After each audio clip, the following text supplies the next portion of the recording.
여러분 반갑습니다. 오늘 또 화요일 시로 여는 종교개혁사 여러분 함께하게 돼서 너무나 반갑습니다. 자, 오늘 또 강의에 앞서 우남 이승만 박사의 공적을 기리어 만든 나의 조국 대한민국, 그리고 중수 박정희 대통령을 기념하여서 만든 혁명의 불꽃처럼 두 곡 듣고 시작하겠습니다. 여러분 함께 지금쯤이면 가사도 외우시고 곡도 외우실 텐데 함께 따라서 부르시면 좋겠습니다.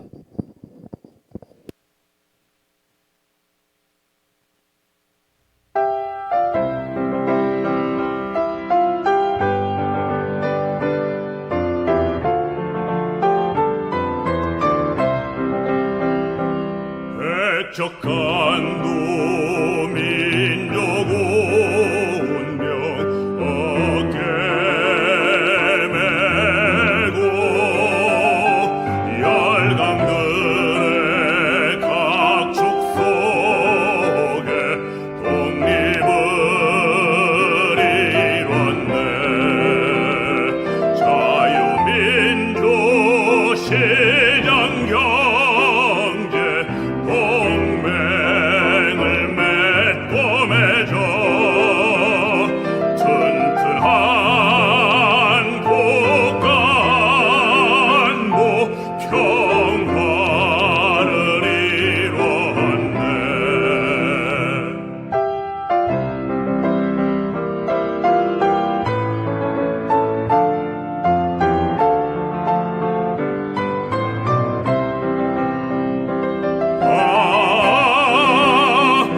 오남 이승만 나라 세운 건국 대통령. 오남 이승만 목숨 바친 대통령. 아름다운 나의 조국 불꽃처럼 타올라서 자손만대 영원토록 세계 속에 빛나라.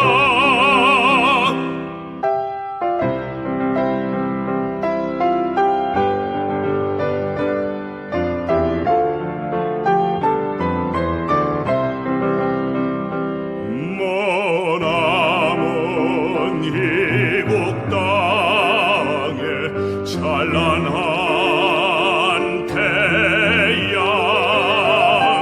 나라 사랑님의 충정 어이 비할까. 영원 깃든 걸음마다 눈물 어리어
땀 흘렸네.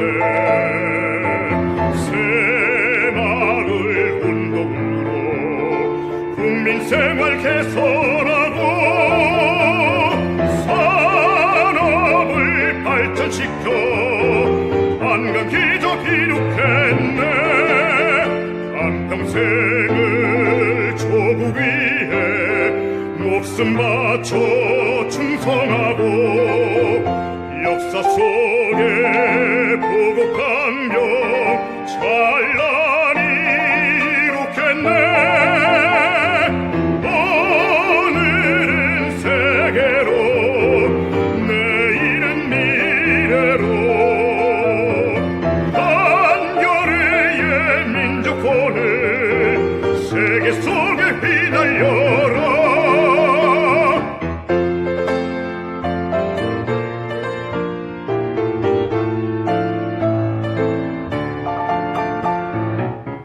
마을마다 도시마다 꿈과 희망 꽃 피우고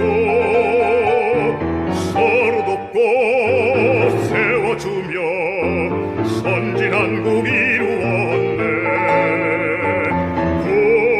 국방을 강화하여 자유평화 드높이고 온 땅의 혁명의 뜻 불꽃처럼 펼치었네. 한평생을 조국 위해 목숨 바쳐 충성하고 역사 속에 보고 강경 찬란히 이룩했네. 오늘은 세계로, 내일은 미래로 한겨레의 민족혼을 세계 속에 휘날려라.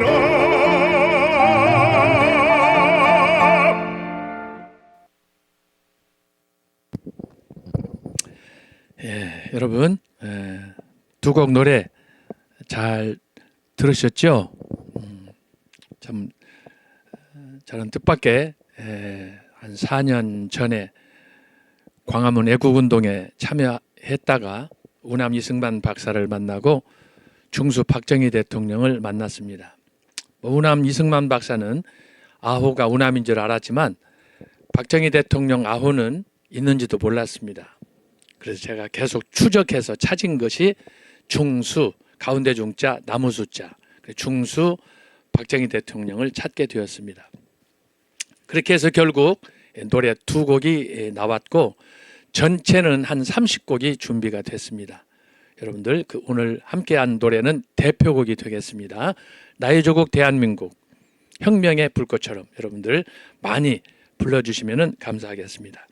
자, 이 시간에는 돌아오는 주일이 추수감사절입니다. 저희 교회에서는 지난주에 했습니다만 아마 광화문 또 여러분들이 소속된 그 교회에서는 다음 주가 추수감사주일일 텐데 제가 시안수 또 추수감사절에 준비를 했습니다. 함께 낭송하고 강의 시작하겠습니다. 추수감사절 단상.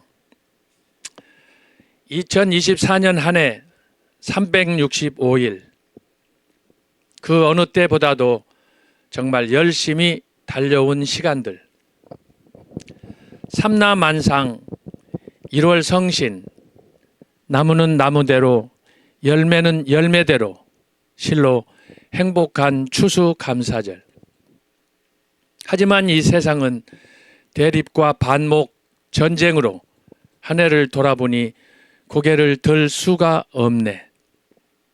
그렇게 수많은 날들을 다짐을 했어도 왜 그렇게 한숨에 가슴에는 눈물뿐인지. 사랑하는 주여, 죄인 용서하시고 우리 마음 받아 주소서. 여호와 이레로 이 땅 평화 주소서. 기도하겠습니다. 하나님 아버지 감사합니다. 황금 계절, 가을도 저물어 이제 입동이 되었습니다. 겨울로 가는 이 초두에 다시 한번 저희들 주님 앞에 고개를 숙이고 금년 한 해 동안에 주께서 베푸신 은혜를 헤아리며 감사하게 하시니 감사합니다. 다음 주일은 추수감사절입니다. 그동안 열심히 땀 흘려 가꾼 저희들의 노력들, 이 계절에 광주리 가득히 거두게 하시고, 무엇보다도 저희들의 애타는 심정, 불타는 마음 주님께서 헤아려 주셔서 주님의 은혜 안에서 결코 승리하는 저희들이 삶이 되게 하여 주옵소서. 거룩하신 아버지, 늘 믿음으로 결심하고 결단하며 주님 뜻대로 살아야지 하면서도 늘 실족하고 넘어지는 저희들 붙들어 주시고, 행여나 오늘 이 순간에도 저희들의 연약해진 무릎이 있다면 굳게 세워주시고 온전히 하나님 앞에 사용되는 쓰임받는 저희들의 삶이 되게 하여 주옵소서. 이번 주에는 특별히 상주에서 지금 성령의 나타남 집회가 열리고 있습니다. 강의하는 시간, 이 시간에도 귀한 종들을 통해서 말씀이 선포될 텐데 그곳에도 성령이 역사하여 주시고 우리 가운데 하나님의 임재를 경험하는 복된 시간이 되게 하여 주옵소서. 대한민국 5천년의 역사를 가진 이 나라 어려움 가운데 있습니다. 특별히 이번 주간이 매우 중요한 기간입니다. 하나님 아버지, 결코 이 땅에 주사파 빨갱이들이 설치지 못하도록 하나님께서 애국 운동 우리 모든 가족들을 붙들어 주시고 결코 우리의 기도가 헛되지 않는 좋은 열매로 응답받는 한 주간 되게 하여 주옵소서. 이 시간에도 심히 연약한 종이 섰습니다. 강의할 때 또 듣는 우리 학우들 어디에 있든지 국내든지 해외든지 선교지든지 어디든지 주님 은혜 가운데 성령을 통한 교통이 함께하는 시간 되게 하여 주옵소서. 시정을 주님께 의탁하오며 이 모든 말씀을 예수님의 이름으로 기원하옵나이다. 아멘. 자, 지난 시간에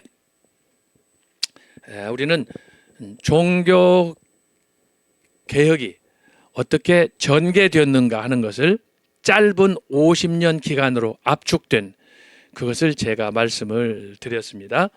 그래서 기억하시겠지만 2000년 기독교 역사, 예수님이 하늘로 승천하신 이후 2000년 기독교 역사를 제가 자주 말씀드립니다만은 어떻게 쉽게 우리가 그 역사를 기억할 수 있을까? 그래서 제가 나름 창안한 그 기독교 역사 해석입니다. 그것을 500년 단위로 나눴다 말씀을 드렸습니다. 500년 단위로 나누었는데 그 500년의 역사가 초대교회, 그리고 중세는 따따블로 1000년, 그리고 그 이후에 근대 역사가 500년, 그래서 지금까지 흘러왔습니다. 그런데 중세에서 근대로 가는 그 과정 간이역에 50년이라는 종교개혁 운동이 펼쳐졌다라는 것을 제가 말씀을 드렸습니다. 다시 한번 간단하게 정리할 테니까 여러분이 머릿속에 확실하게 각인시키시기 바랍니다. 자, 기독교 역사는 2000년입니다. 2000년. 자, 이렇게 잘라서 지금 여기서 우리는 이제 앞으로 가는 시기입니다. 종말로 가는 거예요. 종말로, 이건 영원까지.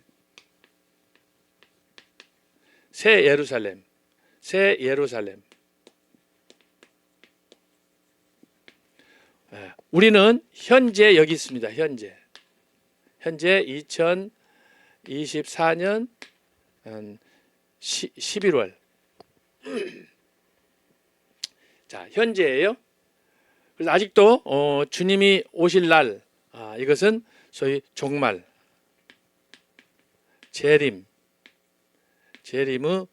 때를 우리가 기다리고 있는 시점이 되겠고요. 예수님의 승천과 더불어 AD 30년, 그래서 이 땅에 교회가 세워졌다. 교회, 예수님의 피로 값주고 사신 교회예요. 자, 그렇게 해서 지금까지 2000년인데 그 2000년을 자르면 1000년이죠. 1000년. 이 1000년 때에는 어떤 일이 있었느냐 하면은 정확하게는 1054년이에요. 소위 말해서 동 서방 교회의 분열이 있었어요. 분열. 그러니까 지금 2000년이에요. 우리가 1000년을 뒤로 돌아가면 1000년인데 그때는 뭐가 있었느냐? 1054년 동방교회, 서방교회가 분열했다. 로마 카톨릭교회에서는 우리 개신교를 굉장히 강하게 비판을 합니다. 왜 우리 교회로부터 분열했느냐? 지들이 먼저 분열했어요. 언제요? 1054년 정확하게 분열했는데 그 분열한 이유는 뭐냐? 교황권을 둘러싸고 서로 이권 관계로 동방의 총대주교, 서방의 교황, 이 교황이 서로 대립하는 관계로 결국은 교회가 분열했다. 이것은 최종적인 분열입니다만은 그 분열이 이제 초대교회 때부터 조짐이 많이 보였어요. 그 조짐이 많이 보인 것은 뭐냐? 노마는 영원하리라 했는데 그 노마가 476년에 패망하면서 당시에 동로마, 서노마, 제가 지난주에 설명을 드렸어요. 395년에 데오도시우스 황제가 392년에 기독교를 로마 국교로 공인하고 3년 후에 395년에 동로마, 서노마를 다시 분열시켰어요. 콘스탄티누스 황제가 313년에 동로마, 서노마를 하나로 통합했다가 이 로마가 다시 재분열하는 과정으로 나가는 거예요. 그게 바로 동로마, 서노마인데 그것을 확정적으로 지은 사람이 누구냐? 데오도시우스 황제, 바로 395년이 되겠습니다. 굉장히 중요한 연대예요. 자, 그래서 395년에 동로마, 서노마가 분열을 했는데 문제는 서로마가 476년에 패망하니까 동로마는 그대로 유지가 되는 거예요. 395년부터 언제까지 존속했느냐 하면은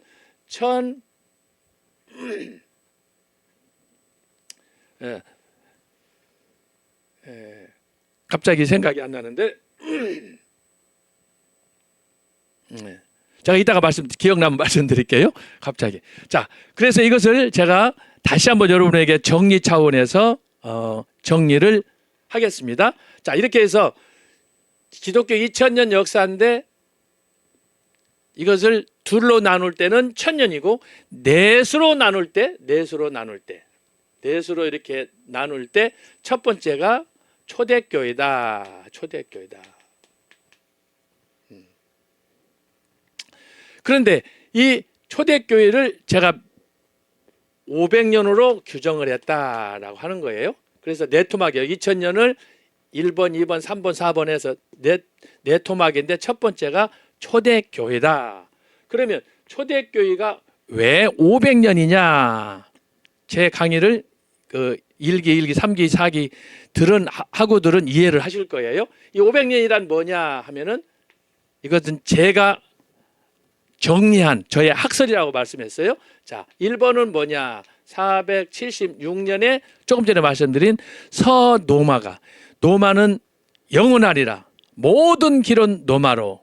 이 불멸의 제국이라고 했던 로마 제국이 476년 야만족들에 의해서 멸망을 해버린 거예요. 자, 그래서 이것을 가리켜서 제가 통칭 명칭을 붙입니다. 정치적으로 초대교회 500년을 분석할 때 로마 제국의 패망 476년에 첫 번째 기초했다. 두 번째는 사상적이다. 430년이에요. 이것은 뭐냐 그러면 제가 지난주에 말씀드린 것처럼 초대교회 500년 역사를 최종적으로 정리해준 신학자가 있다. 그 신학자가 누구라고 그랬어요? 성 어거스틴. 그래서 제가 지난주에 그 어거스틴이 기록했던 참회록을 제가 여러분에게 소개해 드렸잖아요. 굉장히 아주 명저요. 저와 여러분이 반드시 읽어야 될, 적어도 한 번 이상, 두 번, 세 번은 읽어야 될 그런 명저 중에 명저예요. 성 어거스틴의 The Confessions, 참회록 혹은 고백록이라고도 하는데 그 안에 보면 얼마나 자기 자신을 숨기지 않고 리얼하게 표현을 해내는지 몰라요. 그것이 저와 여러분에게 도전이 되는 거예요. 그래서 이 430년 성 어거스틴이 참회록을 기록하고 죽었는데 이 430년이 뭐냐? 어거스틴이 죽은 해예요. 연도예요. 연도. 세 번째로 이것은 종교적이에요. 종교적. 590년. 이건 뭐냐 그러면 590년 그레고리 1세. 그레고리 1세라고 자주 여러분들 들으셨을 텐데 그레고리 1세가 590년에 소위 말해서 초대 교황으로 등극을 했어요. 초대 교황이에요.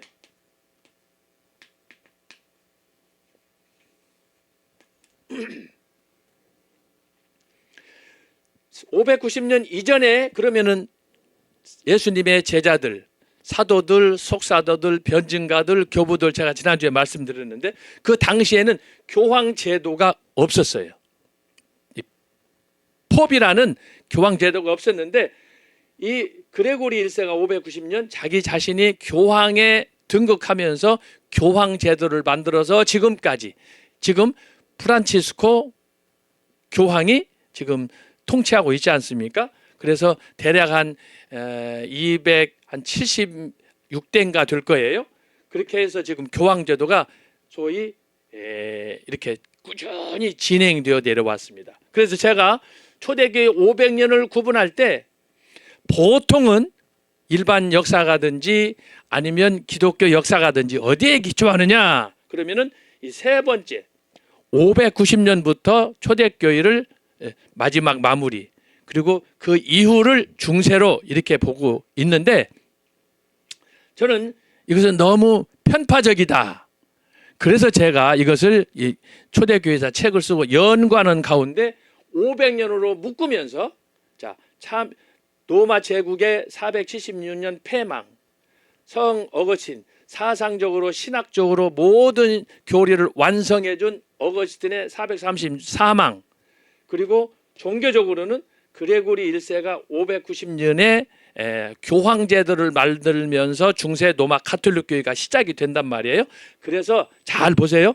476년, 430년, 590년 이 세 가지를 묶어서 제가 500년이라고 한 거예요. 그래서 여러분이 쉽게 기억할 수 있도록 하기 위해서 제가 그러잖아요. 2000년을 500년 단위로 나누다 보니까 그렇게 됐다. 그러나 그 500년은 단순히 500년이 아니라 배경이 있더라. 로마 제국, 성 어거스틴, 그레고리 1세. 이 500년 동안에 진행된 상황에 대해서는 제가 지난주에 말씀드렸어요. 그 전에도 말씀드렸어요. 크게 네 덩어리예요. 첫 번째 기억할 건 뭐라고 그랬어요? 성경을 정경으로 우리에게 물려준 거다. 성경 없는 초대교회는 기독교 자체가 없는 거예요. 그만큼 초대교회가 중요해. 그래서 여러분들 자주 목사님들이 설교 시간에 하는 얘기, 듣는 얘기가 뭐냐? 초대교회로 돌아가자. 그런데 초대교회로 돌아가자 했을 때 대부분 어디에 관심을 두느냐? 전도하고 구제하고 봉사하는 여기에만 집중을 해요. 특별히 우리 한국 교회가 그래요. 근데 제가 연구하다 보니까 전도하고 구제하고 하는 이런 일보다도 더 중요한 게 뭐냐? 소위 성경을 정경으로 만들어준 거야. 성경 없는 기독교가 없는 거예요. 성경을 보니까 구제하고 선교하고 또 열심히 헌신하고 하는 이것들을 보는 거예요. 성경이 없으면 어떻게 해요? 그냥 구전으로만 전설 따라 3000일처럼 우리가 할 수는 없지 않아요. 그래서 제가 초대교회 500년에 가장 중요한 신앙적 원리가 뭐냐? 성경을 하나님 우리에게 선물로 주신 거다. 이걸 제가 강조하는 거예요. 그래서 여러분이 지금까지 뭐 교회는 모이면 기도하고 예배하고 또 전도하고 선교하고 이런 일이 했지만 다 귀한 일이죠. 그러나 그보다 더 귀한 원초적인 일이 뭐냐? 성경을 66권을 구약 39권, 신약 27권을 우리에게 선물로 제정해서 주신 것이다 라고 하는 거예요.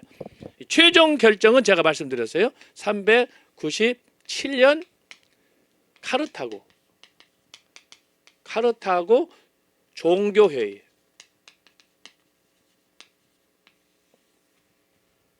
여기에서 현재 우리가 쓰고 있는 구약 39권, 신약 27권이 정경이다 라고 하는 것을 채택해 준 거예요. 그러면 왜 66권, 구약 39권, 신약 27권이냐? 왜 다른 가경, 외경도 있는데 이것만 들어갔느냐? 카톨릭에서는 공동 성경에 다른 여러 가지 뭐 에녹서니, 솔로몬의 지혜서니, 뭐 바룩선 이런 것들이 들어가 있는데 왜 우리 성경에는 없느냐?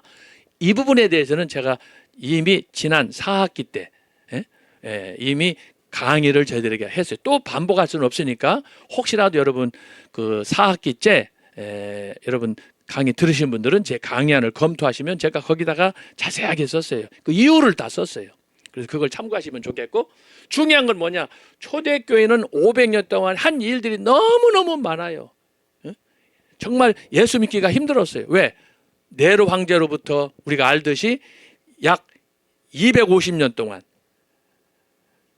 우리가 도미티아누스 사도 요한이 밤모셈에 피난 갔던 거기 유배 갔던 것도 우리가 기억하듯이 어쨌든 수많은 박해가 있었지만 그 와중에도 기독교인들이 흩어지지 않고 성경 말씀을, 그때는 온전히 뭐 인쇄술이 발달했겠습니까? 뭐 종이가 있었겠습니까? 뭐가 있었겠습니까?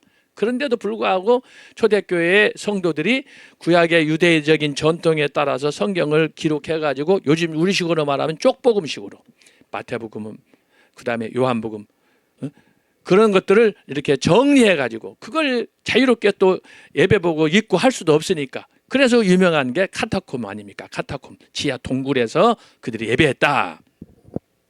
그래서 초대교회는 500년 동안에 이 성경을 정경으로 채택해 준 이것이 신의 한 수다. 왜 66권이냐? 제가 여러 번 강조했어요. 거기에는 비밀이 있다. 그 비밀이 뭐냐? 이사야서가 66장인데 그 66장이 둘로 나눠지더라. 전반부가 39권, 후반부가 27권. 그렇게 해서 이사야서가 39장, 27장에서 66장으로 묶어져 있는데 거기에는 예언과 성취로 구성이 됐다. 그것이 바로 구약과 신약의 그 성경의 핵심을 장차 이루어질 메시아로 이루어질 그 모든 사건을 이사야가 알고 그것을 말씀으로 기록해 주었다. 그래서 성경 66권의 비밀은 뭐냐? 이사야서 66권에 있다라고 하는 거예요. 두 번째는 뭐였습니까? 성경이 있으면 예배를 드려야지. 예배. 성경만 읽으면 안 되잖아요. 여러분들이 신앙생활 할 때 집에서 성경 읽고 나서 뭐 합니까? 기도하고 또 때때로 금식도 하고 찬양도 하고 그러잖아요. 성경 말씀이 있어야 그걸 알지. 성경도 없는데 우리가 어떻게 기도하는지 예수님의 제자들도 주님 우리에게 기도하는 방식을 가르쳐 주세요. 그래서 나온 것이 주기도문 아닙니까? 그런 것처럼 성경을 통해서 비로소 우리가 어떻게 하나님께 나아가야 되느냐, 그것이 구약의 그림자로 나타나 있고, 신약에서는 사도행전에 모였던 마가 다락방에서 또 사도들이 설교할 때 뭐 예루살렘 교회에서 이런 다양한 그 사례들이 사도행전에 기록이 돼 있잖아요. 그래서 두 번째는 예배예요. 예배. 그래서 우리가 신앙생활 할 때 이게 모든 원리는 성경을 통해서 아는 거예요. 그러니까 성경이 중요한 거예요. 그런데 성경을 사람들이 강조를 안 해. 전도합시다. 기도합시다. 구제합시다. 여기에만 사람들이 관심을 갖는 거예요. 그것도 나쁜 건 아니지만 그러나 우선순위를 정할 때 성경이 더 중요하다. 성경은 우리가 어떻게 하나님 앞에 나아가느냐 마치 지도와 같다. 지도와 같다.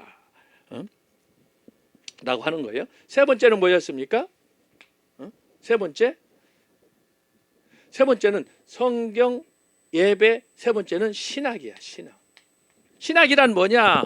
성경의 내용을 체계 있게 우리가 잘 이해할 수 있도록 삐뚤어진 가려 가지 않도록 2단이나 3단으로 빠지지 않도록 이것을 체계화해서 쭉 정리해 준 거예요. 그게 신학이에요. 근데 초대교회는 어떻게 그 신학을 적어줬느냐? 참 놀라운 게 뭐냐? 정통신학이야.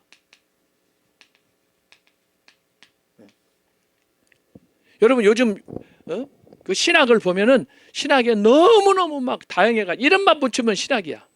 특별히 요즘에는 여성신학 때문에 지금 동성애 문제라든지 차별금지법이 생기잖아요. 지금 난리가 아니에요. 내가 예를 들어서 남자인데도 불구하고 나가가지고 내가 이제부터는 여자야 그러면은 여자인 거예요. 여자들이 이제부터는 내가 남자다 그러면은 목욕탕 할 때도 남자 이제 목욕탕 들어가는 거예요. 이게 지금 완전히 혼합주의 짬뽕이 지금 막 섞여 있어요. 그게 어디서 나왔느냐? 지금 여성신학에서 나오는 거예요. 여성신학, 환경신학, 스포츠 신학, 요새는 또 무슨 공공신학 이름만 붙이면 신학이에요. 그러나 이것은 신학을 극도로 왜곡하는 거예요. 잘못된 거예요. 신학은 그런 게 아니에요. 본래 신학은 제가 전전번에 강조했잖아요. 신학이란 뭐냐? 하나님을 바르게 알고 하나님을 바르게 깨닫고 그래서 하나님을 바르게 예배하는 것이 신학이에요. 제가 이것과 관련해서 설명드린 것이 철학 아닙니까? 철학은 뭐예요? 인간에 의한 인간을 위한 학문이 철학이다. 신학은 하나님에 의한 하나님을 위한 학문이 신학이다. 그런데 제가 뭘 강조했습니까?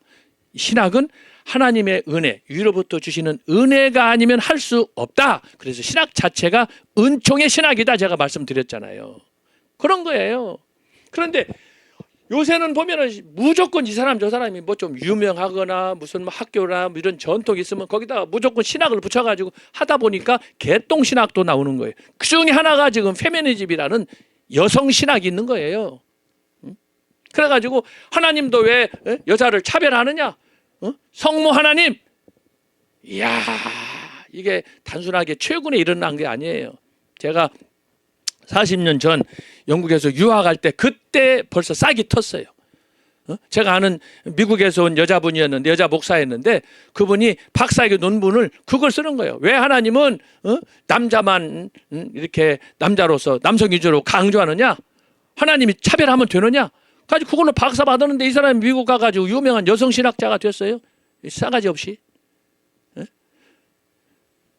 그래가지고 지금은 이게 이제 점차 시간이 가다 보니까 여러분 민중신학, 해방신학, 이거 뭐야 민노총, 한노총 다 어디서 나오느냐? 여기서 나오는 거예요. 예?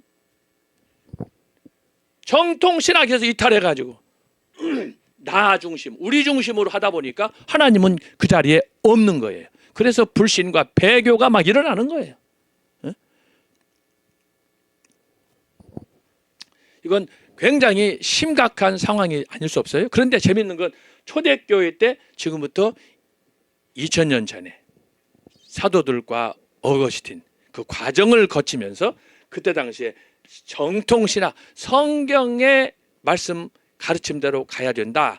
그것을 지금 우리가 고민하기 이전에 이미 초대교회 교부들이 그것을 결정지어 주었다.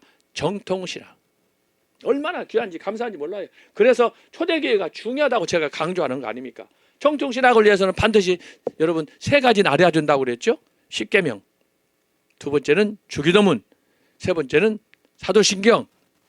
이건 기본이야 기본. 그래서 여러분 교회에서 학습 보고 세례 받을 때 기본적으로 이걸 묻고 문답하고 여러분 그거 암송하고 다 하지 않습니까? 그만큼 중요하기 때문에 그러는. 근데 이것을 무시했다. 십계명이 무슨 소리가 있느냐? 주기도문, 사도신경이 지금 어느 때인데 그걸 고백하냐? 지금 어느 시대냐? 그것을 부정하는 사람은 그래서 이단이 되는 거예요. 정통하고 반대가 뭐예요? 이단 아닙니까? 정통하고 반대가 이단이에요. 이단. 그래서 우리 한국 교회에서도 이단과 비슷한데 정통처럼 정통신학을 주장하는 것처럼 보이는 사람들이 있어요. 이건 소위 성경적으로 말하면 휘칠한 사람들이에요. 이중적인 행동을 보여주는 거예요. 잘못된 거예요. 그 다음에 네 번째가 뭐였어요? 네 번째가 선교, 실천. 그래서 성경, 예배, 신학, 선교. 선교가 왜 중요합니까? 아무리 우리가 성경을 많이 읽고 예배를 잘 드리고 정통신학, 보수신학, 칼빈신학을 가졌어도 나가서 전도하지 않으면 예수님 말씀, 지상명령, 땅끝까지 이르러서 제자 삼고 세례를 주고 주님의 복음을 전파하지 않으면 그것은 우물 안의 개구리다 이 말이에요. 그래서 중요한 건 뭐냐? 선교와 실천은 신학, 모든 신앙생활의 열매다. 그래서 전도해야 되는 거예요. 그래서 선교하는 거예요, 이거. 그런데 초대교회는 어떻게 했다고? 순교했다, 순교. 제가 얼마나 이걸 강조했습니까? 그래서 여러분이 서혜환 교수가 구별하는 기독교 2000년 역사, 이걸 석이라고 그러잖아요. 안노 도미니. 그래서 이것을 4단계로 했더니 첫 번째가 초대교회 500년 여사 이렇게 요약이 된다라고 하는 거예요. 그 이외에도 많이 있지만 제가 4가지로 뼈대기만 딱 추린 거예요. 이것이 이제 2번으로 갑니다. 2번, 3번은 뭐냐? 이렇게 엮어서 중세교회예요.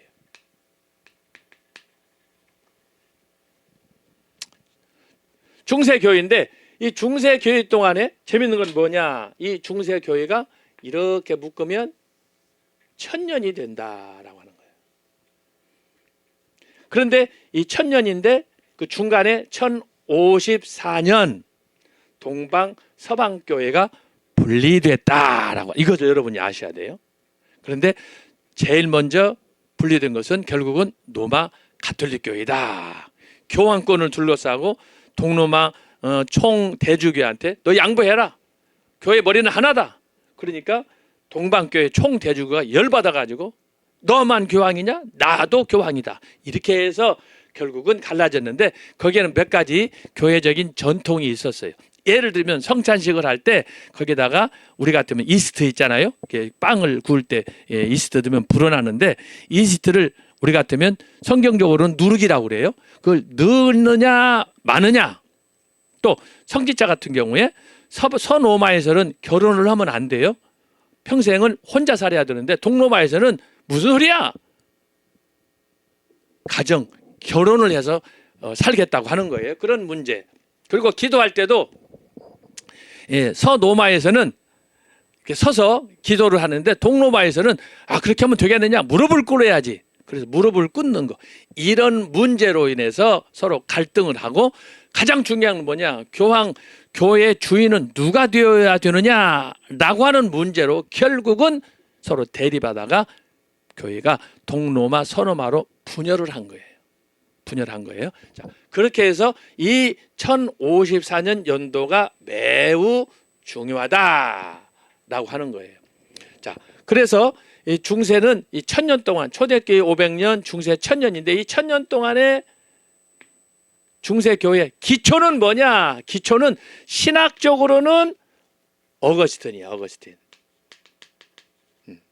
신학적으로 제가 초대교회 500년 동안의 신학체계 전체를 종합한 사람이 어거스틴이라고 그랬잖아요. 그래서 중세 로마 가톨릭 교회는 바로 그 어거스틴을 자기들의 교부로, 자기들의 조상으로 이렇게 알고 시작했는데 이 어거스틴이 어떤 사람이냐? 정통신학이라고 그랬잖아요. 정통신학. 철저하게 하나님 중심으로 하나님의 애정론을 믿고 하나님의 역사 통치를 믿고, 그래서 어거스틴으로부터 나온 것이 뭐냐? 기독교 역사는 창세기부터 계시록까지 단회적으로 흐른다. 단회적으로. 지금 이것처럼 단회적으로 흐르는 거예요. 소위 이것이 뭐냐? 알파와 오메가. 처음과 나중, 시작과 끝. 이것을 가리켜서 단선적이라 그러는 거예요. 단선적. 기독교 역사가 창세기부터 계시록까지 소위 말해서 창조에서 완성으로 나가는 그 과정을 얘기하는 거예요. 자, 이런 역사관은 기독교밖에 없어요. 다른 모든 종교, 특별히 유교나 불교나 이런 힌두교나 이런 모든 종교는 다 뭐예요? 원이에요. 원. 돌고 도는. 봄, 여름, 가을, 겨울처럼 돌고 도는. 이걸 교회사적 용어로는 원형사관이라 그래요. 원형사관. 우리 기독교는 단선사관이야. 획일적인 창조에서 계시록으로 쭉 나가는 역사관이에요. 그러니까 창조에서 종말로 가는 거예요. 창조에서 완성, 종말로 가는 거예요. 자, 이렇게 해서 중세 교회는 어거스틴의 기초에서 시작이 됐어요. 그런데 이것이 1000년 동안 가는데 재밌는 건 뭐냐? 제가 지난주에 도표 그랬죠. 초대교회. 자, 초대교회는 수많은 박해 중에서도 이렇게 결국은 로마 제국의 국교가 됐어요. 국교. 이거 엄청난 사건입니다, 여러분. 야만족이라고 박해받고 네로 황제로 도미티안스로 해서 수많은 기독교인들이 많이 죽고 순교당하고 했는데, 그런 어려움 가운데서 아까 말씀드린 392년 로마 제국의 국교가 됐고, 395년에는 동로마 서로마가 분열이 됐다고 그랬는데, 그렇게 초대교회의 신앙이 꾸준히 박해를 통해서 계속해서 정말 포기하지 않고 그렇게 신앙에 정진하다가 국교까지 됐는데, 이 신앙의 정점에서 이제 중세로 들어가면서 이 교회는 서서히 내려가는 거예요. 몇 년 동안? 이게 500년이에요. 여기는 1000년이야.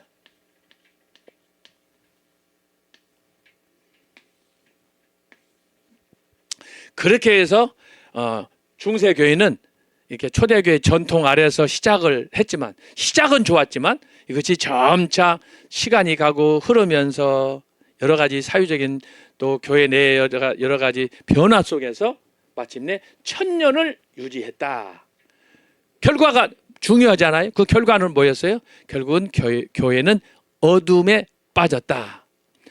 더 이상 치유받을 수 없는 상황에 직면했다.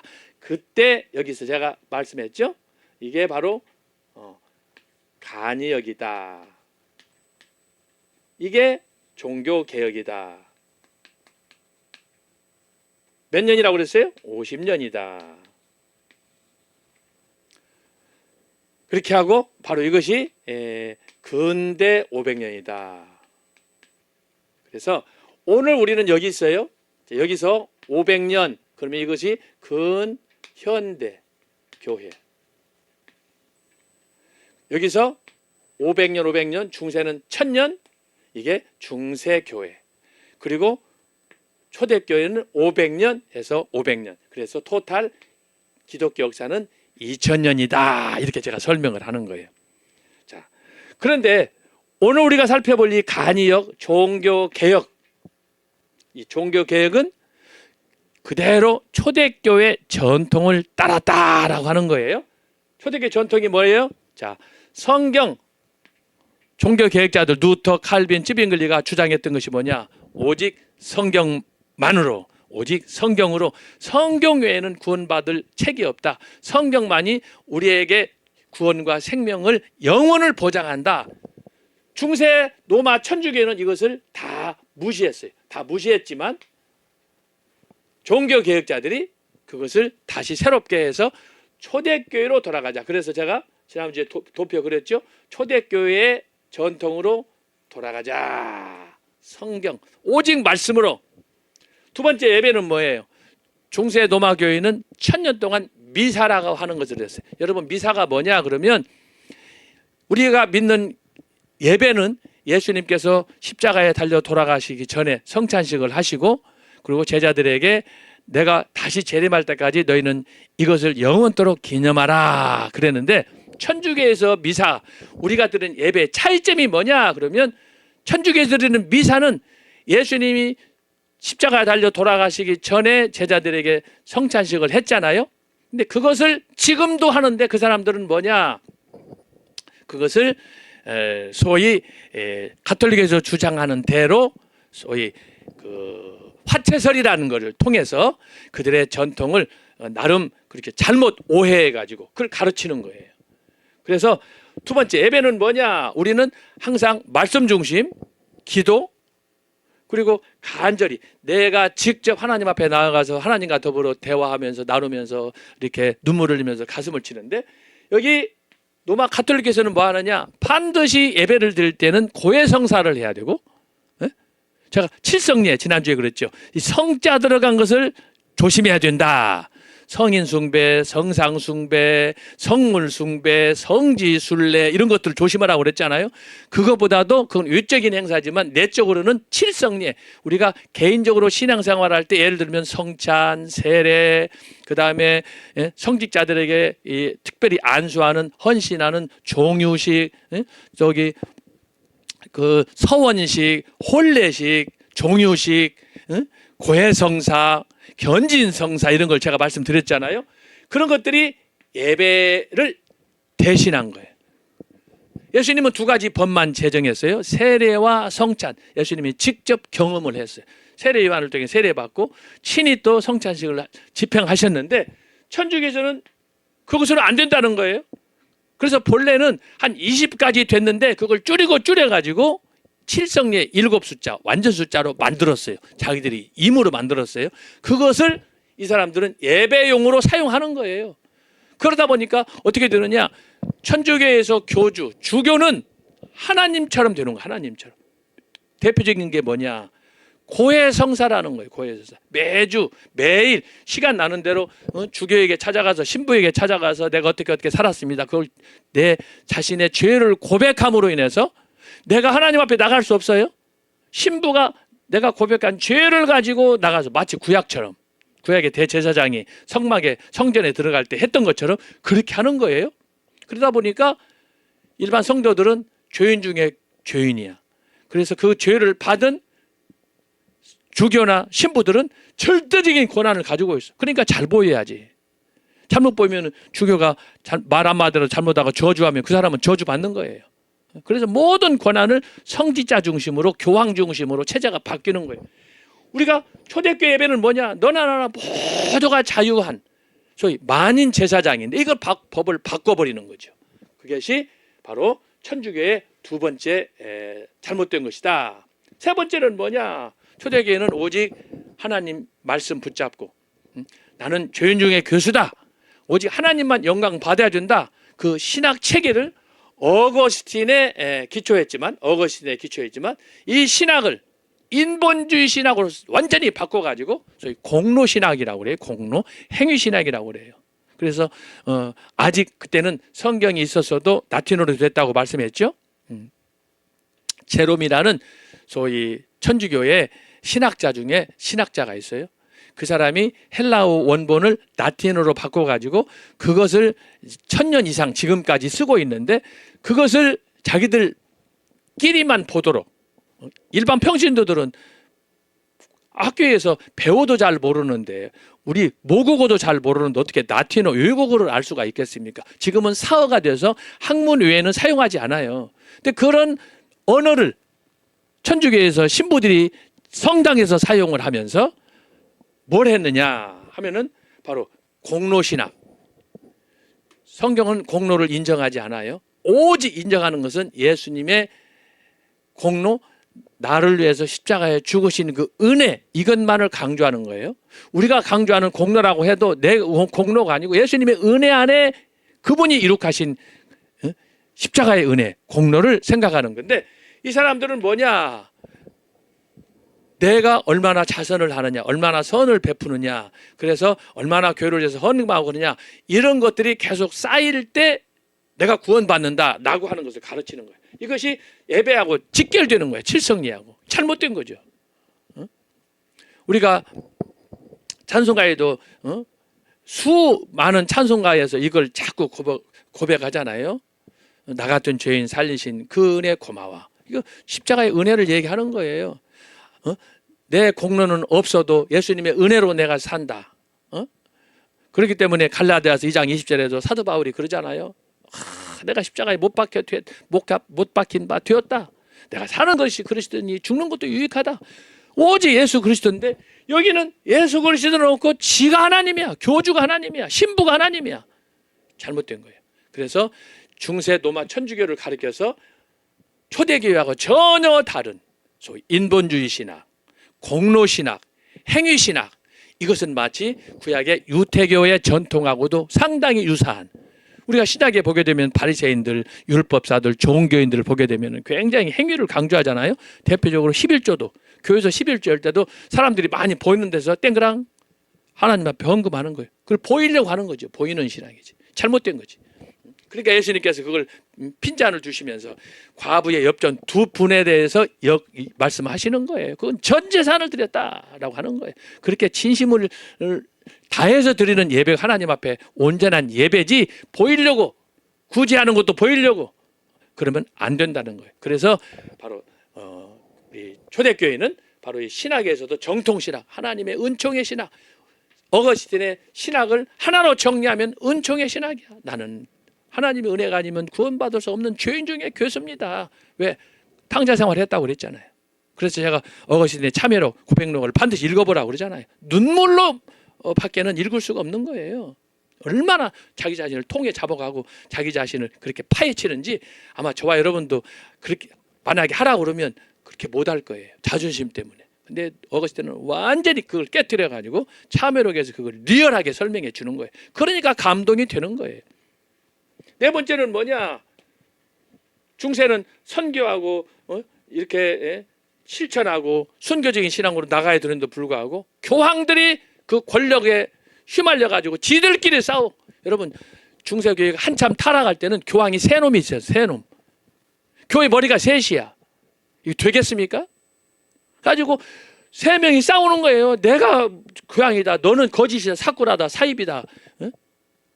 이야, 그것이 중세 교회 마지막으로 가면서 중세 천주교가 몰락할 그때 바로 이 간이역 종교 개혁자들이 등장하는 거예요. 이게 참 이거 보면 하나님의 역사는 정말 드라마 같아. 지금 전 목사님께서 지금 상주에서 하나님의 말씀에 대해서 어젯밤에 하셨는데 여러분 설교 그거 한두 번 들어봤습니까? 얼마나 말씀 들을 때마다 반복적으로 듣지만 은혜가 되는지 몰라요. 왜 그렇습니까? 저와 여러분의 영혼이 가라기 때문에 메말라 있기 때문에 말씀에 대해서 막 갈증을 느끼는 거예요. 그러나 얼마나 은혜가 되고 얼마나 위로가 됩니까? 어제도 보니까 그 큰 강당에 사람들이 꽉 찼더라고. 아직 모르시는 분들은 빨리 짐 싸가지고 상주로 내려가시기 바랍니다. 정말 놀라운 일이에요. 그래서 중세교회는 말은 형식은 초대교회 전통 어거스틴을 따랐다고 하지만 실제로는 뭐냐? 천년 동안 이 초대교회 500년 전통을 다 까먹었다 이 말이지. 성경도 성경대로 믿지 않고 거기다가 가경, 유경을 붙여가지고 자기들 좋은 방식으로 예배도 성경에 있는 원리대로 하지 않고 거기다가 무슨 칠성례니 성물 숭배니 성화 숭배니 성인 숭배니 그러다 보니까 뭐예요? 마리아가 예수님 꼭대기에 있는 거야. 마리아가. 구원을 예수님이 이루셨는데 그 예수님을 이루신 어머니가 얼마나 중요하냐. 그러므로 마리아도 죄 없이 예수님을 잉태했다. 이렇게 마리아 무임 수태설이라고 그래요. 그래가지고 이걸 가르치는 거예요. 그래서 중세 교회가 이렇게 타락했던 그 시기에 바로 종교 개혁자들이 등장해서 재밌는 건 뭐냐? 이때만 해도 종교 개혁자들이 다 가톨릭 출신이에요. 루터 그렇죠, 찌빙글리 그렇죠, 칼빈 그렇죠. 다 그 분위기 안에서 존 낙스도 그렇죠. 그러다가 이 사람들이 깨우친 결정적인 그 동기가 뭐냐? 그러면 하나님 말씀이야.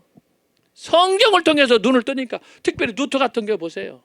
그동안에 열심히 수도원에서 고행하고 금식하고 막 이렇게 자선하고 막 이렇게 베풀면은 구원에 조금이라도 도움이 될 줄 아는 거야. 그런데 그거 하면 할수록 마음속에 죄의식만 깊어가. 아이고 내가 이거 어떻게 해야 되나?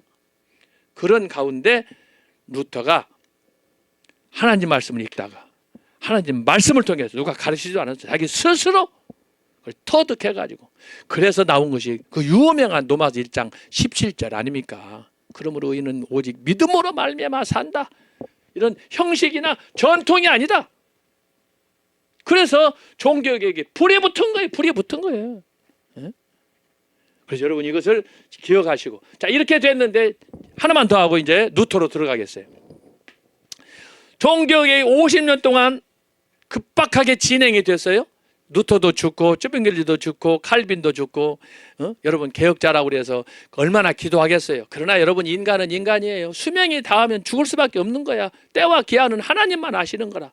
그래가지고 마지막에 스코틀랜드의 개혁자 존 낙스도 죽었어요. 대부분 다 50대 전후로 죽었어요. 지금 같으면 한 100살 120살 살았어야지. 이렇게 이것도 저것도 맛있는 거 먹고 병원에 가서 치료도 받고. 그런데 그때는 먹는 것도 그렇지, 잠자리도 그렇지, 뭐 특별히 몸이 어디 아플 때 감기 몸살만 들어도 요즘에 그러면은 독감이든지 뭐 코로나든지 뭐든지 하면 약이라도 먹고 살 수가 있는데 대책이 없는 거야. 뭐 병원이 있습니까? 뭐 양식이 풍족합니까? 뭐 잠자리가 좋습니까? 뭐 마음대로 공부라도 하고 자유롭게 살 수도 있습니까? 모든 것이 제한된 그런 정말 취약한 상황 속에서 개혁자들이 그러나 감사하는 마음으로 말씀에 사로잡혀 가지고 말씀에 그래서 말씀대로 개혁을 하자. 모든 건 예배도 신학도 우리의 삶도 모든 것은 말씀이다. 그래서 오직 성경으로가 강조되는 거예요.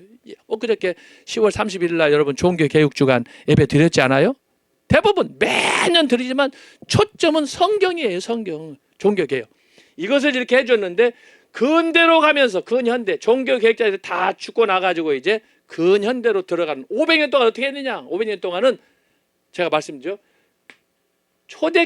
초대교회로 돌아가야 돼요. 종교개혁자들이 초대교회로 돌아간 것처럼. 그런데 지금 현재 저와 여러분이 살고 있는 교회는 어디로 돌아가느냐. 중세로 돌아갔어요. 중세. 중세는 어떤 교회예요? 성경도 안 믿어요. 이 개차반들이 많아요. 예배도 열린 예배라는 것도 있고 여러 가지 예배 형식이 막 들어왔어요. 그래서 교회가 예배가 질서가 없어요. 중요한 건 뭐냐? 말씀이 없어. 예배. 누가 그러더라고. 인터넷 키고 방송 CBS, CTS 보면은 막 수없이 말씀이 쏟아지는데 들을 게 없다는 거예요.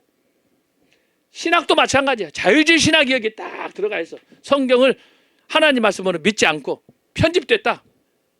전설 따라 삼천리와 같은 책일 뿐이다. 도덕적인 책이다. 이렇게 강조하는 거예요. 세 번째는 뭐예요? 재밌는 건 뭐냐? 보수 교단, 보수 신학일수록 영혼을 사랑합니다. 그래서 선교를 많이 하고 구제를 많이 하고 그래요. 이제 여러분 재밌는 건 자유주의 신학을 하는 진보적인 신학을 하는 사람들 그들이 속한 교회에서는 선교나 실천 관심이 없어. 말로는 노무자들 생각한다고 그래. 그러고는 지들이 다 착취해서 먹어. 그 대표적인 게 북한 김정은 아닙니까? 사회주의라는 거 하는 거예요. 공산당 이게 주사빠고 빨갱이들이 그러는 거예요. 실제로는 듣기로 보기에는 뭐 회비 얻어서 우리끼리 서로 공유한다 나눠 먹는다 하지만 이놈들이 더 사기쳐 먹어. 지금 보세요. 광주 사태 5.18 여러분 지금 한두 번 그 얘기 들은 게 아니잖아요. 거기에 지금 대표장이 범법이 17가지래. 학력도 뭐 또 본게도 아는데 근데 거기서 지금 돈 처먹고 있는 거예요. 받아서 먹고. 한두 사람입니까? 지금 5천 명 가운데 정치인들이 거기 한 200~300명 거기 끼었다는 거 아니에요. 문화계, 정치계, 종교계 이게 무슨 난장판인지 알 수가 없어요. 그런데 지금이 바로 그런 거예요. 근현대. 결국은 뭐냐? 성경을 하나님 말씀으로 인정하지 않은 근대. 독일에 있는 튜빙겐 대학에서 시작되었던 성경에 대한 소위 편집설, 문서설 이것이 들어오면서 하나님 말씀을 전적으로 믿고 의지하는 생명, 구원, 영생, 내세에 대한 신앙이 없어져 가지고 그러다 보니까 오늘 현대 근대 이 교회는 중세교회로 돌아가서 자기 좋은 대로 나 좋은 대로 사는 거야. 그러니까 신앙이 개판이 되는 거고 교회 생활도 마찬가지야. 심지어 애국운동 하자 안 해. 관심 없어. 북한은 북한대로 우리는 우리대로 서로 형제간에 서로 싸우고 하면 되느냐. 이야 어제가도 보세요. 지금 저기 이재명 민주당 당 대표 옛날 이명박 박근혜 대통령 옛날 수감될 때 생방송 했잖아요. 그 창피 주려고 그랬는데 엊그저께 뭐 민주당 국회의원이 그러잖아요. 아 이재명 그래도 당 대표 명예가 있는데 생방송은 되냐. 얘라 개자식. 이게 지금 이 사람들은요 염치가 없는 사람이야. 여러분 이런 현 상황에 저와 여러분이 사는데 왜 그러냐? 그래서 교회 역사를 기독교 역사를 잘 알아야 되는 거예요. 제가 얼마나 이걸 이 도표 걸어가면서 강조를 합니까, 여러분? 진짜 피를 토하는 마음으로 오늘 여기서 우리는 초대교회로 돌아가야 사는 거야. 여기로 돌아가야 사는 거야. 말씀과 예배와 여러분 때때로 이것이 답답하죠. 응? 맨날 서유명에서는 뭐 정경 예배 이것만 강조한다고 그러죠. 여러분 그러면 밥 먹을 때 메뉴가 뭐야? 아침, 점심, 저녁 밥 있으면 밥을 먹어야 돼, 안 먹어야 돼? 국이 있어야 돼, 없어야 돼? 김치 있어야 돼, 없어야 돼? 너무 먹었으니까 지루하니까 이걸 바꿔. 그러면 오늘부터 돈가스로만 먹어봐. 닭다리 뜯어봐, 닭다리. 여러분 음식을 먹어도 우리가 하루하루 살아가도 우리의 방식이 있는 거예요. 전통적인 방식. 아이고 음식을 먹어도 지금까지 50년, 60년, 70년 입으로만 먹었는데 아이고 너무너무 지루하고 답답하다. 입으로 먹지 말고 그럼 코로 한번 먹어봐. 코로. 다 병신 돼버리지. 근데 요즘에 그런 놈들이 있어요. 교회 안에. 너무 왜 자꾸 예배 보고 왜 성령 얘기하고 이것만 하냐는 거야. 다른 거 있으면 해봐. 그건 죽음의 길이라니까. 죽음의 길. 그 사람들이 그걸 몰라요. 지금 저와 여러분이 직면한 시대가 바로 여기에요. 여기. 우리가 어디로 돌아가야 사느냐? 초대교회로 돌아가야 돼. 초대교회로. 중세로 돌아가 지금 사람들은. 그래서 여러분 지금 우리나라뿐만 아니라 전 세계가 비상인데 이번에 미국은 트럼프 대통령 제47대 미국 대통령 트럼프를 잘 뽑아가지고 지금 미국에서 난리가 나잖아요. 한 사람이 바뀌니까 지금 세계가 긴장을 하는 거야. 왜? 트럼프는 말씀대로 원칙주의로 가는 사람이야. 원칙이 뭐냐? 초대교회 모델을 따르기 때문에 그러는 거예요. 응? 바이든 보세요. 헤일리 보세요. 이재명보다 더 나쁜 놈들이라고 그러잖아요. 나라 팔아먹고. 그런 심각한 상황인데도 우리나 이것을 알지. 광화문에 나온 애국운동하고 성경에 나타난 말씀 집회를 통해서 우리나 이걸 알지. 누가 이 마음을 아냐고. 다 미친놈들이 쓸데없이 미쳐가지고 말이야. 나라가 망하든 안 망하든 상관없이. 세상에 어느 시대인데 이재명이 따라가고 문재인 따라가고 그럽니까? 조국이 따라가고 환장할 일 아닙니까? 그 새끼들이 나라를 사랑하는 거 봤어요? 나라 비밀을 갖다 김정은한테 세상에 그 아들 같은 손자 같은 새끼한테 갖다 주면 되겠어요? 안 되겠어요? 한 사람도 아멘도 하지도 않아. 내가 이렇게 소리를 질러도 알 수도 없어. 속 터져 죽겠구만. 지금 심각한 상황이에요. 심각한 상황. 엊그저께도 광화문에서 그 행사할 때 보세요. 이야, 밤 9시까지 행사를 하는데 수많은 사람들이 안 가고 나중에 우리가 얼마나 왔는가 핸드폰을 켜서 불을 라이트를 다 켜니까 이야 진짜 누가 어떤 분이 그러대. 하늘에 은하수 별들이 반짝이는 것처럼 광화문에 쫙 깔렸는데 저 새끼들이 하는 데는 불이 꺼져가지고 없어. 불 꺼진 창이야 정말. 에?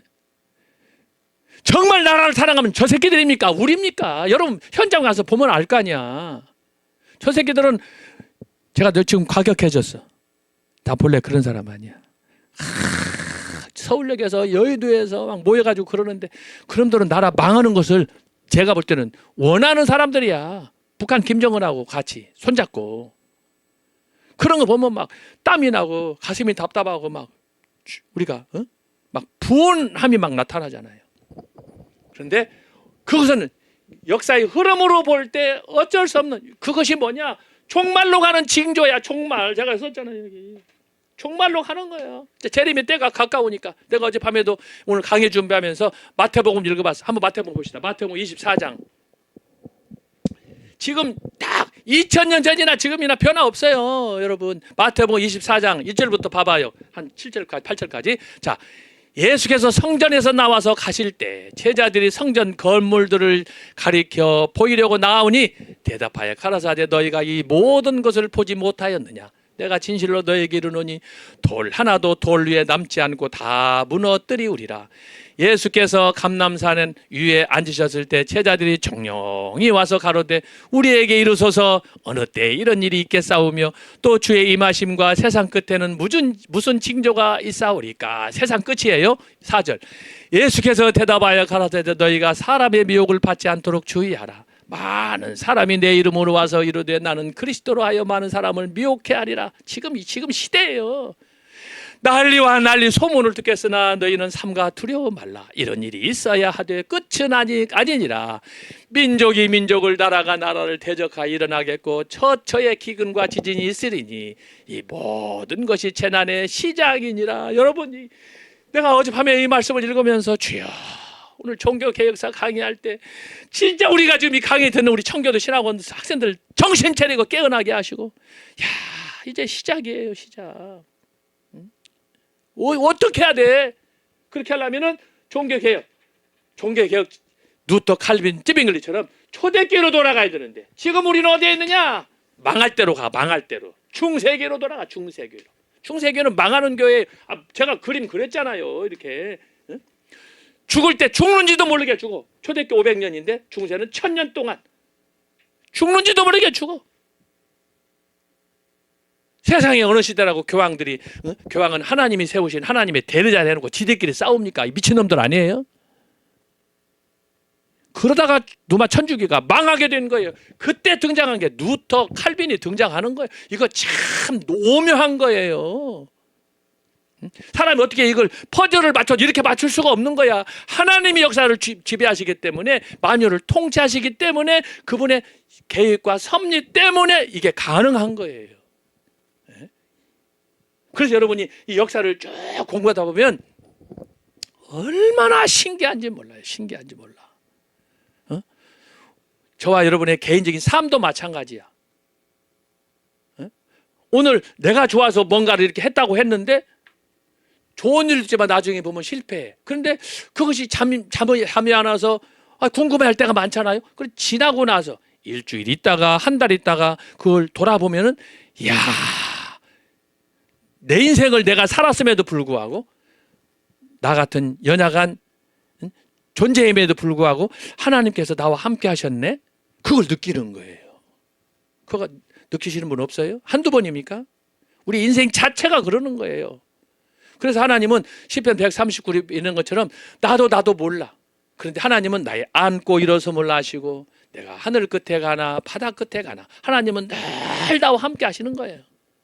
놀랍지. 이런 사실에 대해서 깨닫고 살아가는 것이 진짜 성도고, 그걸 아는 사람이 초대교회 신앙을 따라가는 사람이에요. 그렇지 않으면요, 그건 개죽음이야. 중세 가면 개죽음이야. 영화를 누린들, 부를 누린들, 권력을 누린들 무슨 소용이 있어요?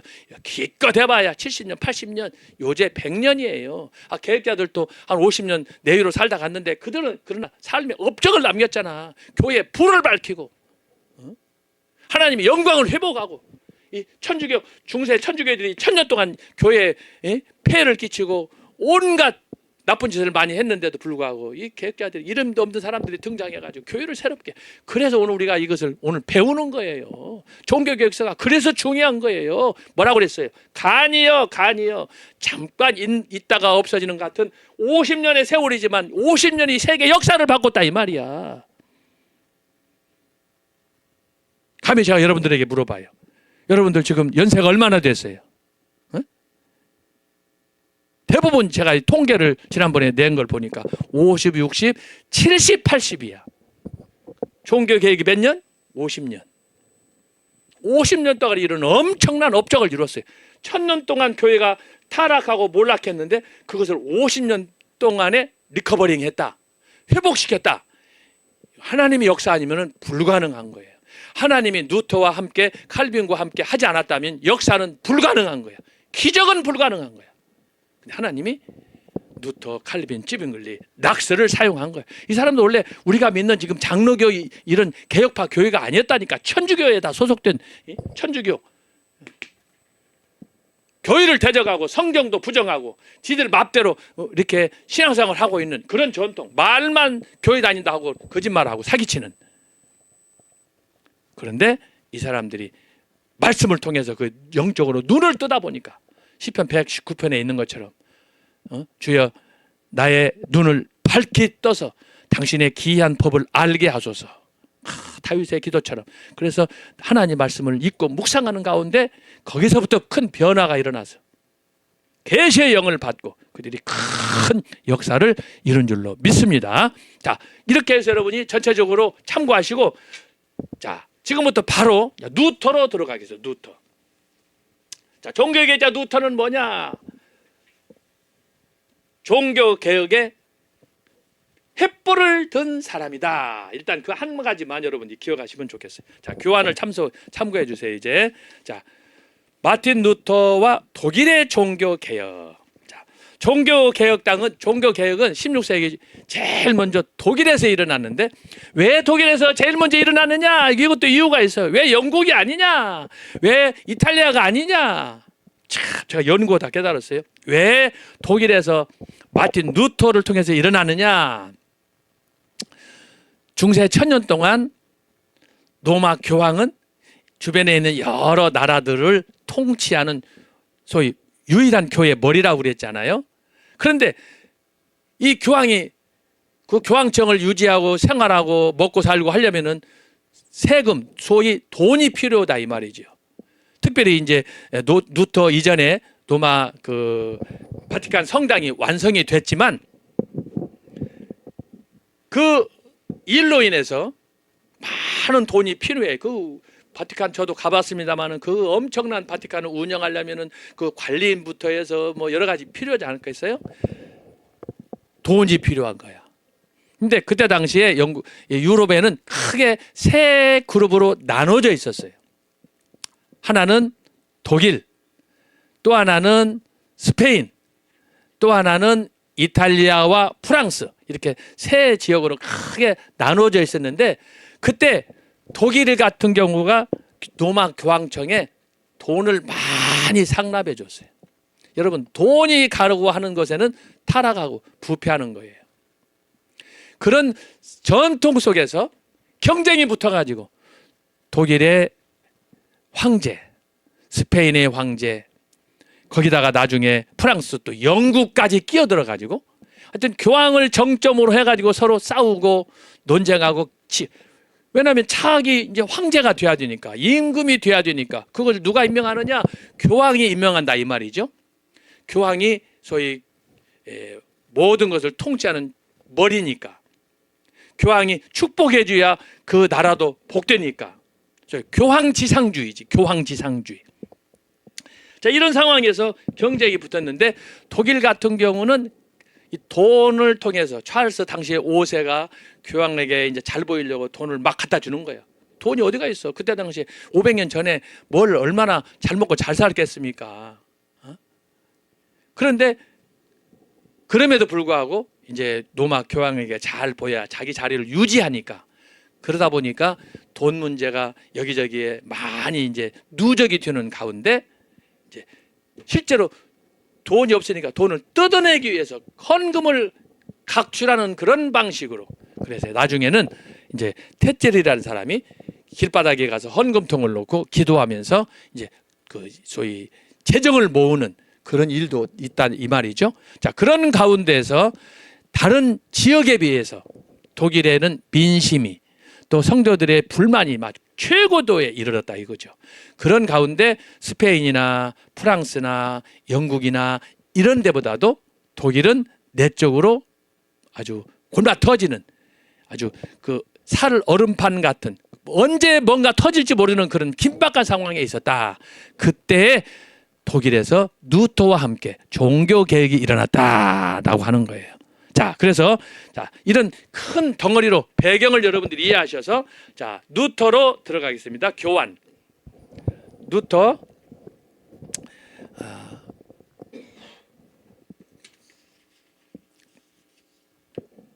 자, 루터 그건 다음 주에 할 거고요. 마틴 루터.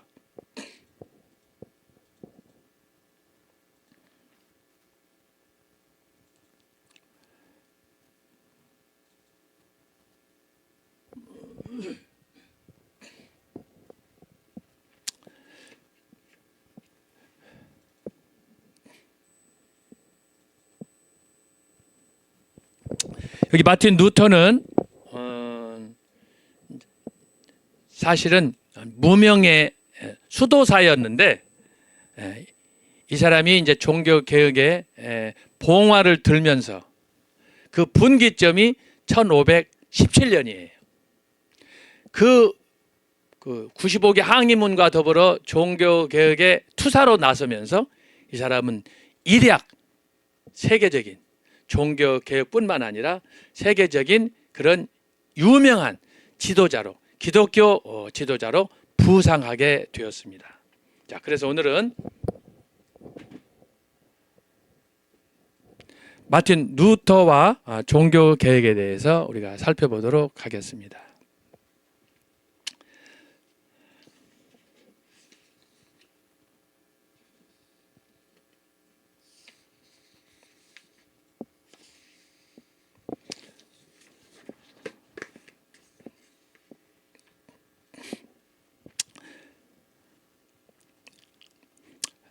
자, 저기 강의안 찾는 동안에 제가 누트에 대해서 서론적으로 말씀을 드립니다.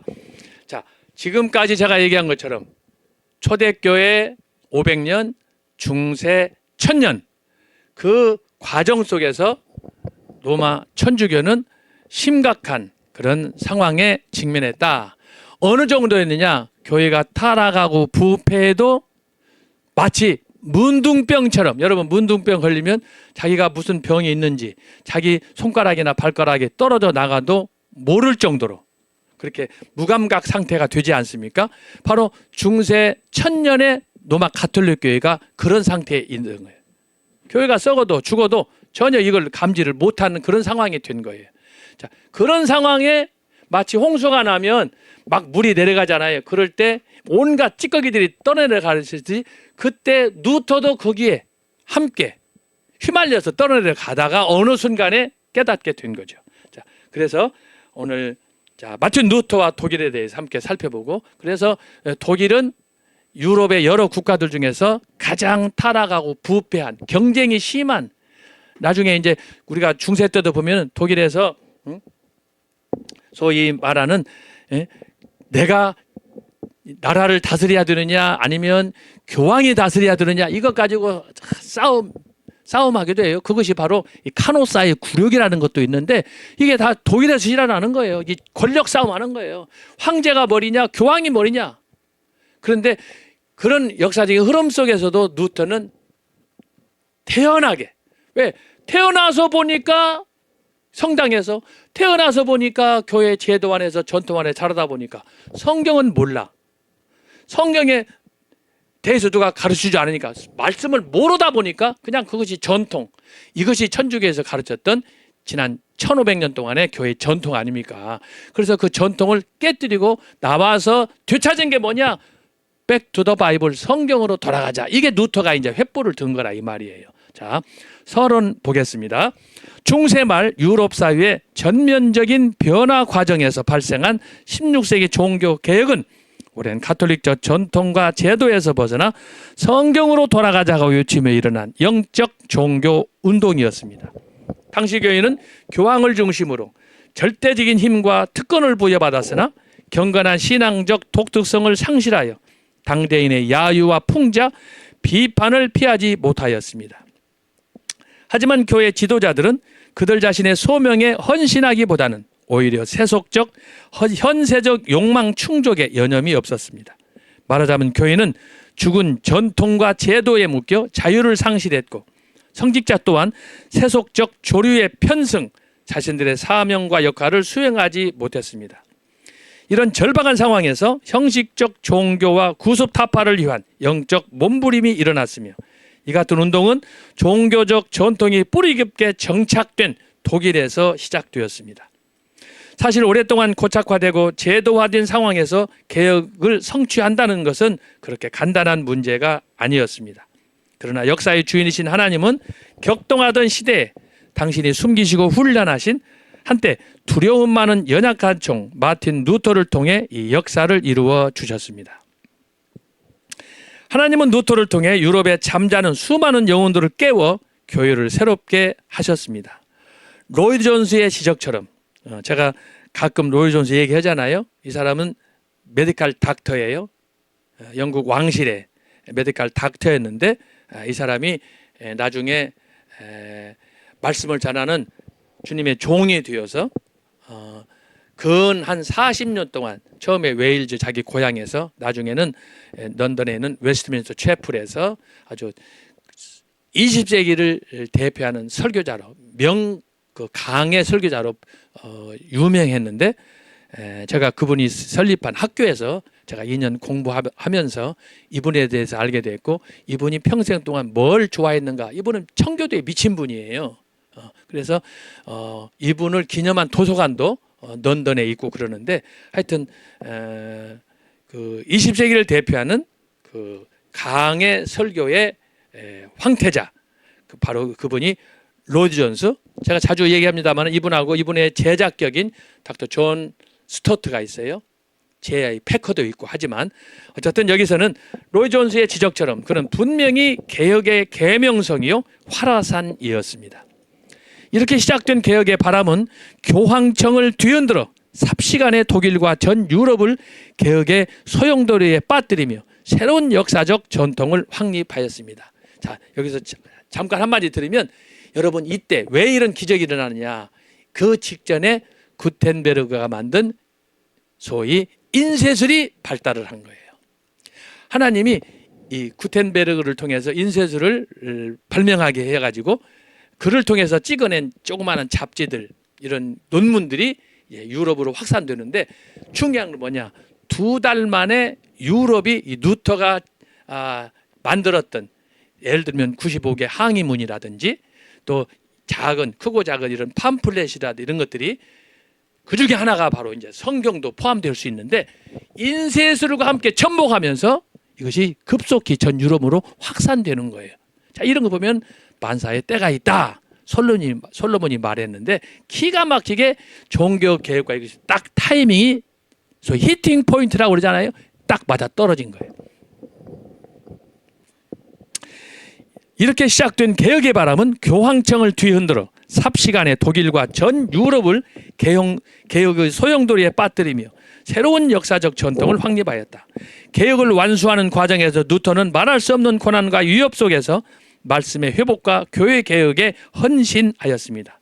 수도사의 옷을 입은 악마와 이단으로 지탄받으면서 올곧게 개혁자의 길을 걸었습니다.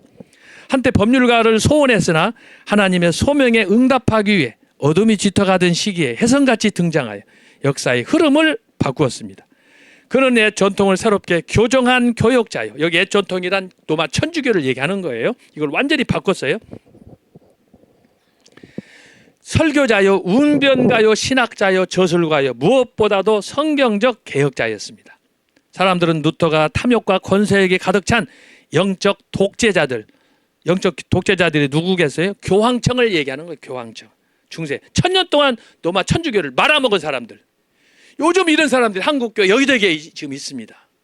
제가 말씀드리잖아요. 현대교회는 초대교회로 돌아가야 되는데 중세교회로 돌아간다. 적어도 종교개혁 500년 전으로 돌아가고 초대교회로 돌아가야 되는데 오늘 현대교회는 전부 자기가 교주야. 자기가 하나님이야. 누구 말도 듣지 않아. 그래 놓고는 어디로 가느냐. 말은 종교개혁인데 실제로는 중세교회로 돌아가. 죽을 짓만 하는 거예요. 세상에 교회가 빨갱이 좋아하면 돼요? 안 돼요? 김정은 좋아하면 돼요? 안 돼요? 저 전라남북도는 저도 고향이 전북 정읍입니다마는 보통 일이 아니. 거기는 대한민국의 별도의 나라야. 전라 왕국이 됐어요. 거기는 국민의힘은 한 사람도 안 돼. 구청장이고 심지어 모든 국회의원이고 도지사고 다 전부 빨갱이들이 다 잡아먹고 있어요. 대책이 없어요. 아무리 유명해도 쪽을 쓸 수가 없어요. 자, 이런 영적 독재자들, 지금 호남 지방 같은 경우는 세속적인 통치자들이지, 권력자들이지. 이재명의 빨대 꽂고 말이야. 여러분, 권불 10년이라고 했어요. 아무리 세상에 영화가 좋아도 정의가 뭔지를 바른 걸 위해서 나라를 위해서 헌신해야지. 거기에 미치면 되겠습니까? 세상에 추종할 사람이 없어. 이재명 같은 그런 나쁜 그런 사기꾼한테 빠지면 되겠어요? 거짓말 없다고 하는 사람이 엊그저께 법원에다가 탄원서를 놔가지고 잘못했습니다 했다고 그러잖아. 이 미친 새끼지. 그게 뭐야 이게. 이중적으로. 떳떳하면 생방송 하면 될 거 아니야. 지금 생방송 하라고 막 국내에서 난리가 나는. 생방송 해야 돼. 이 새끼 말이야. 실로 루터는 자신이 깨닫고 체험한 성경 원리에 기초하여 참된 종교의 회복을 위해 싸우며 새로운 역사를 창출할 영적 거성이었습니다. 때문에 우리는 교회 바른 개혁과 전통의 재건을 위해 기독교회가 낳은 위대한 개혁자 루터를 생각할 때 큰 자부심과 긍지를 가져야 하겠습니다. 그는 우리에게 한 연약한 인간이 어떻게 이렇게 놀랍게 세상을 변화시킬 수 있는가를 보여준 바로 그 사람입니다. 하나님은 그를 통해 위대한 교회의 역사를 시작하셨습니다. 결국 이 운동은 유럽의 정치와 사회, 경제와 문화 및 종교 전반에 크게 영향을 끼치며 세계 역사에 우뚝 서게 되었습니다. 루터가 이렇게 개혁자로서 이렇게 활동하고 한 걸 보면 정말 대단한 거예요. 감히 교황을 향해서 당신은 사탄이다. 여러분 그거 말하는 사람 없어요. 그런데 마치 5년 6년 전에 정광훈 목사님 광화문에서 문재인 너는 빨갱이다 간첩이다 이거하고 똑같은 거야. 대단한 거예요. 목숨을 걸지 않으면 못하는 건데 루터가 그래서 500년 전에 어떻게 교황은 하나님을 대신한 사람인데 교황한테 그렇게 막말하면 되겠어요? 그러니까 이단이 되는 거고 죽음에 처해서 붙잡혔으면 죽었어요. 근데 하나님께서 그를 기적적으로 우리가 살펴보겠지만 1520년대 보름수에서 거기 찰스 황태자가 전 지역에 있는 그런 봉건 영주들 다 모아놓고 그곳에서 루터를 재판을 하는데 잡히면 루터는 그날 죽는 거야. 그런데 하나님께서 기습적으로 루터를 탈출시켜가지고 바르크부르트 성에 도피하게 만들어가지고 거기서 근신하면서 기도하면다가 성경 번역한 게 그래서 독일어의 성경이 최초로 번역이 되는데 그 번역 루터의 독일어 성경이 표준화가 돼버린 거예요. 여러분 이 비밀이 크지 않습니까? 대단한 거야. 대단한 거. 자 그렇게 여러분이 이렇게 아시고 자 우리가 3페이지로 가겠습니다. 3페이지로 가면은 종교개혁 루터 이전에 독일은 어땠는가 3번으로 가면은 종교개혁 이전에 독일의 개혁자들을 제가 정리를 해보았습니다. 여기 보면은 한 몇 사람이 등장해요. 자 루터 이전에 몇 줄만 읽고 바로 지나갑니다. 자 3번 따라서 16세기 종교개혁의 가능성은 유럽의 어느 곳에서든지 일어날 수 있는 긴박한 상황이었어요. 지금 마치 지뢰가 여기저기 숨겨둔 것도 똑같아. 그런데 제일 먼저 일어난 것이 독일이다. 제가 아까 설명했어요. 독일에 설명했어요. 그때만 해도 교황을 중심으로 세계의 권력 구도가 나눠져 있었는데 그중에서 독일은 혹사를 많이 당했어요. 있는 거 없는 거 다 교황에다가 교회에다 막 바쳤어요. 그런데도 막 길바닥에서 돈을 모아가는 거야. 그런 현장에서 루터가 그걸 보고 이야 이건 아니다라고 한 거죠. 자, 더 보겠어요. 이미 개혁 이전 프랑스에서는 피터 발두에 의한 개혁운동이 있었고 영국에서는 존 위클리프와 보헤미아의 후스 그리고 15세기 말 르네상스의 중심지 이탈리아의 피렌체에서는 사보나롤라를 중심으로 한 반 르네상스적인 종교개혁이 일어났습니다. 그리고 후에 유럽의 도처에서 광범위하게 종교개혁이 일어났습니다. 자, 그 내용 그 아래는 여러분들이 쭉 살펴보시면 좋겠어요. 그래서 정리하면 뭐냐 독일에서 마틴 루터가 종교 개혁을 하기 이전에 이미 중세 말에 아까 제가 얘기했죠. 교황이 3명이 됐다. 프랑스의 한 사람, 로마의 한 사람, 이 두 사람 다 아닌 거예요. 제3의 사람이 또 등장해서 셋이 싸우는 거예요. 그것이 중세 말 마지막으로 이제 가는 과정에 바로 이런 개혁자들이 등장해서 성경을 번역하고 그리고 말씀으로 돌아가자. 후스 같은 경우에는 성찬식이 아까 칠성례라고 그랬잖아요. 근데 성찬식을 왜 우리에게 평신도에게는 떡만 주느냐? 성찬식은 잔도 포도주도 줘야지. 그래가지고 이걸 이제 신학적으로는 이중배찬이라고 그래요. 떡과 잔. 근데 종교개혁 이전까지는 잔은 못 받았어요. 성직자들은 먹었어요. 성직자들은 포도주를 성당에서 제들끼리만 먹었어요. 그리고 술 취해가지고 온갖 나쁜 일을 많이 했는데 일반 평신도들은 뭐냐? 너희들은 떡만 먹어도 감사하다. 이게 신분 차이가 성당에서 교회 안에서부터 있었던 거예요. 이걸 철폐한 사람이 조한 후스예요. 대단한 사람이에요. 그래서 조한 후스로부터 이중 배찬, 세례하고 성찬 시에 떡과 잔을 같이 받을 수 있도록 만든 그걸 위해서 개혁한 사람인데 그걸 얘기하는 거예요. 이렇게 해서 이제 종교 개혁자 루터 이전에 이미 이런 그 개혁 운동들이 다양하게 있었다라는 것을 제가 말씀드리고 한 10분 정도 커피 타임 갖고 5페이지에 루터의 생애를 우리가 간단하게 살펴보도록 하겠습니다. 10분 쉬겠습니다.